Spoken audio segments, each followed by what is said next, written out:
여러분 안녕하십니까? 나눔과 배려를 실천하는 복지TV 전북방송이 1월 8일 수요일에 보내드리는 이슈 브리핑 전북입니다. 기초연금을 받을 수 있는 선정 기준 금액이 해마다 오르면서 예전보다 상대적으로 생활 형편이 나은 노인들도 기초연금을 수령하고 있는 가운데 논란이 커지고 있습니다.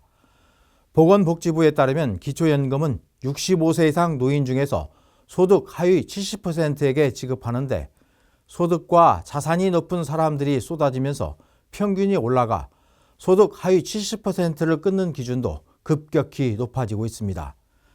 따라서 올해 기준으로 독거 노인이 최고 월 437만 원 정도를 벌어도 기초연금을 탈 수 있다는 계산이 나오고 있어 기초연금 취지를 무색하게 하고 있습니다. 상황이 이런데도 연금 개혁해야 한다고 입에 거품을 물던 분 지금 어디에 계시는지 모르겠습니다. 제주 항공 참사 희생자와 유가족을 조롱하는 악성 게시글에 대해 전북경찰청이 수사에 착수했습니다.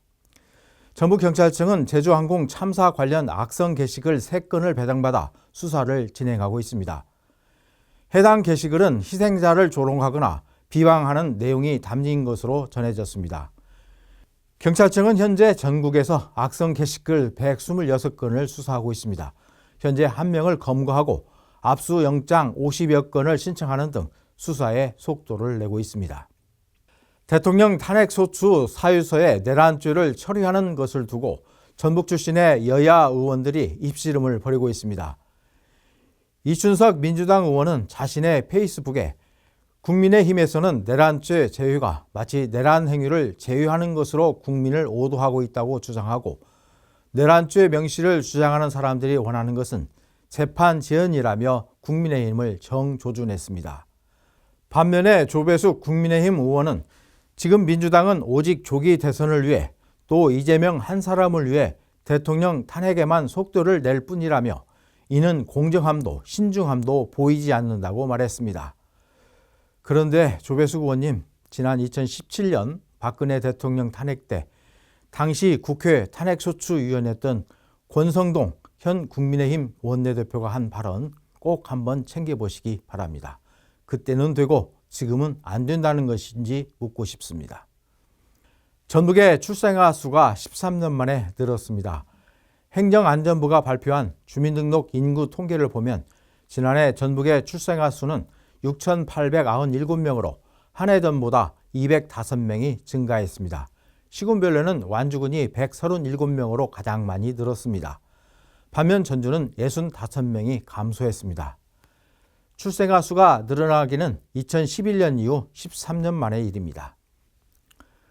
감염된 나무를 고사시키는 소나무 재선충이 급증한 것으로 나타났습니다. 전북자치도에 따르면 도내에서는 지난해 4월부터 7천여 그루가 소나무 재선충병에 감염돼 피해 규모가 1년 전보다 2.5배 증가했습니다. 전북자치도는 이에 따라 오는 4월까지 감염됐거나 감염이 우려되는 나무를 제거하고 수종 전환, 나무 주사 등 11개 방제 사업을 추진할 계획입니다. 부안군이 지난해 고향사랑 기부제 지정 기부 사업으로 추진한 야생벌 붕붕이를 지켜주세요 사업이 8월부터 약 5개월 동안 목표액 1억 원의 80%인 8,012만 원을 모금했습니다. 야생벌 붕붕이를 지켜주세요 사업은 부안군 제1호이자 전북지자체 중 처음 시작한 지정기부 사업으로 생태계 유지의 핵심 역할을 하는 야생벌의 서식지를 보존하고 생물 다양성을 증진하기 위해 추진된 프로젝트입니다. 기부금은 비호텔 설치, 밀원식물 확대, 환경교육 프로그램 운영 등 실질적인 환경보호 활동 등에 사용됩니다.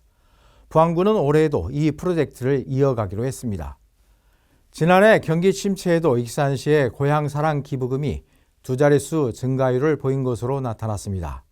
익산시에 따르면 지난해 고향사랑 기부제를 통해 모인 기부액은 모두 6억 6,400만 원으로 전년보다 12.6%의 2자릿수 증가율을 보였습니다. 특히 기부금 건수는 42.2%의 증가율을 기록하는 등 타 지역에서 거주하는 향후들의 고향 사랑이 경제난 위기에도 줄을 이었습니다. 전북상공회의소 협의회는 오는 2029년 개항을 목표로 건설 중인 새만금 국제공항은 활주로 길이가 2,500m로 국제공항 가운데 가장 짧아 안전성과 운영 효율성에 대한 우려가 커지고 있다고 주장했습니다. 따라서 국토부가 수립하는 제7차 공항개발 종합계획에 활주로를 3,200m 규모로 확장해달라고 요구했습니다. 나눔과 배려를 실천하는 복지TV 전북방송이 1월 8일 수요일에 보내드린 이슈브리핑 전북입니다. 이 방송은 환자중심병원 전주 대자연병원 지원으로 제작됐습니다.